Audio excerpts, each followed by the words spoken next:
সিরাজগঞ্জের রায়গঞ্জে শিক্ষার্থীদের মেধা বিকাশে মাধ্যমিক বিদ্যালয়ের ছাত্রছাত্রীদের নিয়ে উপজেলা পর্যায়ে অড মাস্টার প্রতিযোগিতা অনুষ্ঠিত হয়েছে। বৃহস্পতিবার দুপুরে বেসরকারি উন্নয়ন সংস্থা গুড নাইবার্স সিরাজগঞ্জ সিডিপির আয়োজনে ধানগড়া মডেল উচ্চ বিদ্যালয় হলরুমে এই প্রতিযোগিতা অনুষ্ঠিত হয়।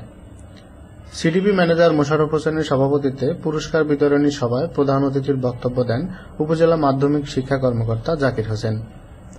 সহকারী প্রোগ্রাম ম্যানেজার শাফিউদ্দিনের সঞ্চালনায় অনুষ্ঠানে বিশেষ অতিথির বক্তব্য রাখেন গুড নাইবার্স বাংলাদেশ দক্ষিণ পশ্চিমাঞ্চলের এরিয়া প্রধান mister Joseph Dias, Dhangara model উচ্চ বিদ্যালয়ের প্রধান শিক্ষক সনাতন কুমার, প্রোগ্রাম ফ্যাসিলিটেটর সোনিয়া আফরিন সহ আরও অনেকে। আলোচনা সভা শেষে বিজয়ী শিক্ষার্থীদের হাতে পুরস্কার ও সনদ তুলে দেওয়া হয়।